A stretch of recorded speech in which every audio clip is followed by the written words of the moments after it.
সাম্প্রতিক সময়ে যুক্তরাষ্ট্রের ক্যালিফোর্নিয়া অঙ্গরাজ্যে ভয়াবহ দাবানল ছড়িয়ে পড়েছে। শুষ্ক আবহাওয়া, মরুভূমির তীব্র বাতাস এবং দীর্ঘস্থায়ী খরার ফলে এই আগুন একের পর এক এলাকায় ছড়িয়ে পড়ছে।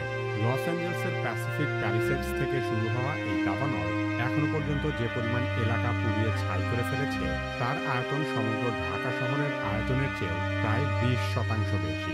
বিশাল এই বিপর্যয় একটি প্রাকৃতিক দুর্যোগ হিসেবে দেখা হলেও এর পেছনে মানবসৃষ্ট কারণও থাকতে পারে বলে ধারণা করা হচ্ছে। দাবানল আসলে কি, দাবানল কিভাবে তৈরি হয় এবং ক্যালিফোর্নিয়ার এই দাবানল এতটা মারাত্মক হয়ে উঠল কেন, সে সম্পর্কে আলোচনা করা হবে।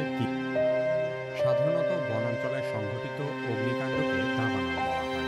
দাবানল সৃষ্টি হওয়ার মতো শুষ্ক পরিবেশে কোনো বনে আগুন লাগলে তা সহজে নিয়ন্ত্রণ করা যায় না। বনের ঝরা পাতা থেকে শুরু করে ছোট বড় সকল বৃক্ষ এই আগুনকে সামনের দিকে এগিয়ে যেতে সাহায্য করে। ঘন্টায় প্রায় 20 কিলোমিটার গতিতে চলতে সক্ষম এই আগুন সামনে যা কিছু পায় সবকিছু পুড়িয়ে নিঃশেষ করে দেয়।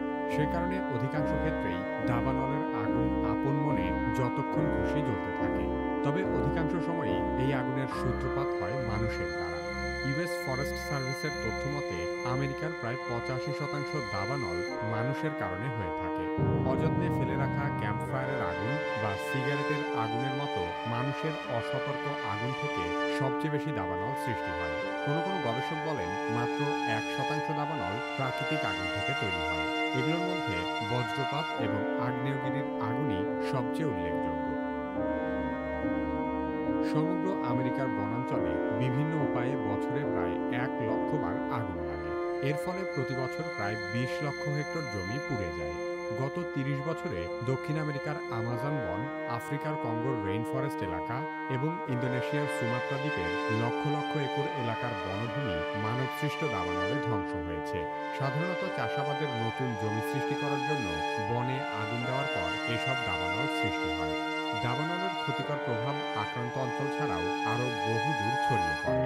দাবানলের আগুন থেকে অগ্নিঝড়, আগুনের সাইক্লোন বা আগুনের টর্নেডো তৈরি হতে পারে, যা নদীর মতো বাধা পার করেও দাবানলকে সামনে এগিয়ে নিয়ে যায়।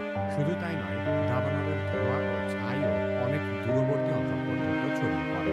সাইবেরিয়ার টাইগা বনে তৈরি হওয়া দাবানলের ধোঁয়া 3000 মাইল দূরে জাপানের ওসাকা শহরকে অন্ধকার করে দিয়েছিল। অস্ট্রেলিয়ার ব্ল্যাক ফ্রাইডে বুশফায়ারের ছাই 2000 মাইল উড়ে গিয়ে নিউজিল্যান্ডে পড়েছিল। দাবানল মানবসৃষ্ট বা প্রাকৃতিক যেভাবেই হোক না কেন, প্রথমত এটি ক্ষতিকর রূপ নিলেও এর ভেতরে বেশ কিছু কল্যাণকর দিকও রয়েছে। দাবানলের কারণে বনের মৃত ও পচনশীল দ্রব্যাদি পুড়ে গিয়ে পরিবেশ শুদ্ধ হয়।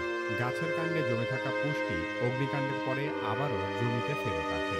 এছাড়া যাবতীয় ক্ষতিকর পোকামাকড় এবং রোগশোকের জীবাণুও ধ্বংস হয়ে যায়, যার ফলে নির্দিষ্ট সময় পর বনের বাস্তু সংস্থান আবারও নতুন করে গড়ে ওঠে।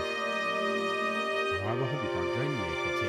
যেহেতু দাবানল সৃষ্টি হবার প্রায় 4 দিন পেরিয়ে গেলেও আগুন পুরোপুরি নিয়ন্ত্রণে আনা সম্ভব হয়নি, তাই এর প্রকৃত ভয়াবহতা সম্পর্কে এখনও নিশ্চিত করে কিছু বলা যাচ্ছে না।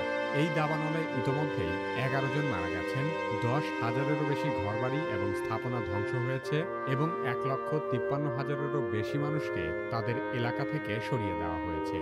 এই দাবানল প্রথম যেখানে শুরু হয়েছিল সেই প্যাসিফিক প্যালিসেডস এলাকায় এখনো পর্যন্ত 21,000 একরের বেশি জমি পুড়ে গেছে।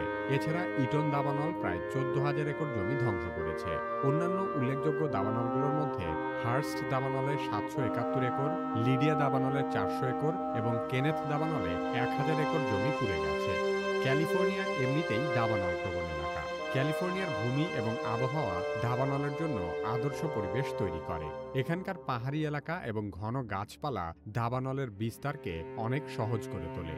স্থানীয় বাসিন্দারা বলছেন তারা অতীতে ক্যালিফোর্নিয়ার পাহাড় এবং বনাঞ্চলে দাবানলের আগুন দেখেছেন, কিন্তু এবারই তারা প্রথমবারের মতো চোখের সামনে দাবানলে তাদের শহর পুড়ে যেতে দেখল। ক্যালিফোর্নিয়ার দাবানল এত দ্রুত ছড়ানোর প্রধান কারণগুলোর মধ্যে রয়েছে দীর্ঘস্থায়ী খরা, শুষ্ক আবহাওয়া এবং ক্যালিফোর্নিয়ার মরুভূমি অঞ্চল থেকে আসা তীব্র বাতাস।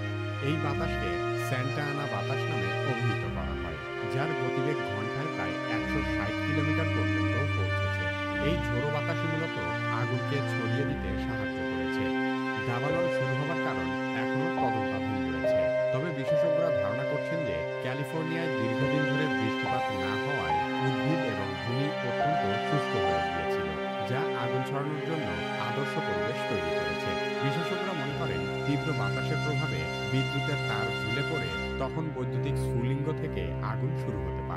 তবে সমগ্র আমেরিকার প্রায় 85% দাবানল মানুষের কারণে হয়ে থাকলেও ক্যালিফোর্নিয়ার প্রায় 95% দাবানলের আগুনই মানব সৃষ্ট। ৭,৫০০ জন অগ্নি নির্বাপক কর্মী এবং ন্যাশনাল গার্ড ক্যালিফোর্নিয়ার দাবানলের আগুন নেভানোর চেষ্টা করছেন। তবে পানির সংকট এবং বাতাসের উচ্চ গতি দাবানল নেভানোর প্রচেষ্টাকে বাধাগ্রস্ত করছে। তাছাড়া অগ্নি নির্বাপনে পানি সরবরাহের জন্য ব্যবহৃত ফায়ার হাইড্রেন্টগুলোতে পর্যাপ্ত পানির চাপ ছিল না। এরই মধ্যে আবার দাবানল তৈরি হওয়ার কয়দিন আগে প্যাসিফিক প্যালিসেডসের একটি গুরুত্বপূর্ণ জলাধার রক্ষণাবেক্ষণের জন্য বন্ধ রাখা হয়েছিল। বিপর্যয়ের মাত্রা বাড়িয়ে তুলেছে।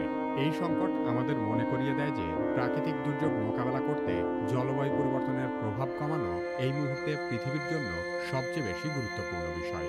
মানবসৃষ্ট কারণের বাইরে দাবানলের সবচেয়ে ভয়াবহ রূপ দেখা যায় আগ্নেয়গিরির অগ্নুৎপাতের সময়। আগ্নেয়গিরি হল আমাদের গ্রহের সবচেয়ে ধ্বংসাত্মক ভৌগোলিক প্রক্রিয়া। বর্তমানে সমগ্র পৃথিবীতে প্রায় ১,৫০০ সক্রিয় আগ্নেয়গিরি আছে এবং প্রতি বছর বিশ্বজুড়ে প্রায় ৫০ থেকে ৭০টি আগ্নেয়গিরির অগ্নুৎপাত ঘটে।